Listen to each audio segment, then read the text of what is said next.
However, there are still some issues occurring behind the scenes regarding the opening of Carmack's Park. You see, VCU was also planning on playing here as well, but the deal fell through. The General Assembly has not yet approved of a state budget. The House and the Senate have recently passed some bills dedicated towards investments in river health. Grains of sand were also handed out to attendees, hoping to inspire longevity in the future. These armored dinosaur fish are gigantic, with the largest ever caught being 15 feet long and having a lifespan of over half a century. Saludos, soy Jacian Perez, el ancla para el episodio de hoy de VCU Insight. Y arrancamos con los Rams porque esa victoria en el A-10 fue un tremendo donqueo. What's the River City without the James River? One of the many places these groups are trying to keep clean and beautiful.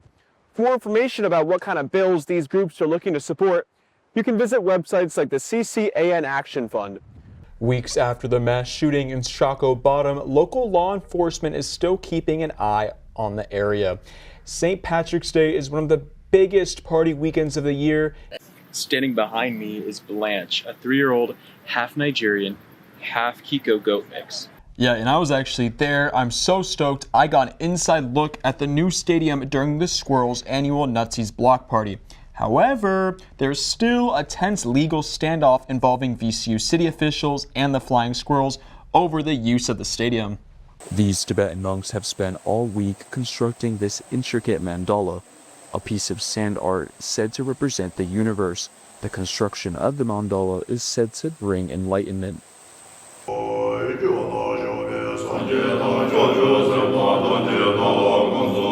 Currently on a world tour, these monks from Tibet have been raising funds for their monastery.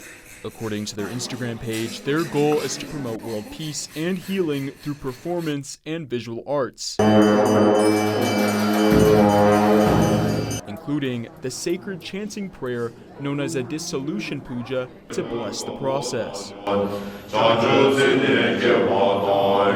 According to the monks, this particular mandala is a mandala of compassion, or white Tara, associated with the drama Karma, a figure worshipped as the mother of all Buddhas. We invoke the deity, invite the deity. Please come to this land, stay here and bless this area, purify this area, healing this area. Today, they had their closing ceremony, adding the finishing touches on the white Torah. Therapist Maria Hart was first inspired by the earlier group of monks during the February's Walk for Peace. After seeking out this week's visit from the mystical arts of Tibet, she says she believes their core philosophy of letting go is a vital key to mental health. We go through rocky times, everybody does in our lives, and if we hold on too tightly to those things, it carries some of the negativity from yesterday into your present. At the end of the ceremony, the mandala was destroyed in an act of anicca, or the concept of impermanence. Grains of sand were also handed out to attendees, hoping to inspire longevity in the future. Reporting from Richmond, Virginia for VCU Insight and the newsroom at VCU, I'm Jacian Perez. Yes, and here at the James River, these massive prehistoric fish have already been spotted. You see, these fish love to return to the exact same freshwater beds where they were born to reproduce and start the cycle anew. Take a look. The James River Sturgeon Facebook group, which monitors the sturgeon population, says they recently caught one baby sturgeon in the Mattapony River. The sturgeon has been around since the Cretaceous period, often called a dinosaur fish due to it coexisting with the T-Rex as well as its armored plates. The World Wildlife Foundation declared that the sturgeon is the most endangered species group on Earth. The Atlantic sturgeon's endangered status is cited to be a result of overfishing and habitat pollution. These armored dinosaur fish are gigantic, with the largest ever caught being 15 feet long and having a lifespan of over half a century.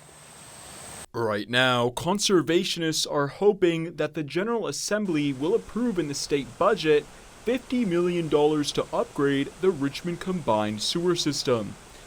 The current facility collects sewage in a large basin, But when it rains, that basin overflows directly into the James, and according to the City of Richmond's 2024 Sewer Plan Final Report, that spill hits the fall line, the exact spot where sturgeon lay their eggs. The nutrients in that sewage trigger bacteria blooms that strip oxygen from the water, literally suffocating the eggs before they can hatch. Though the General Assembly has not yet approved of a state budget, the House and the Senate have recently passed some bills dedicated towards investments in river health. They are set to meet again later this April. Reporting from Richmond, Virginia for VCU Insight and the Newsroom at VCU, I'm Jacian Perez.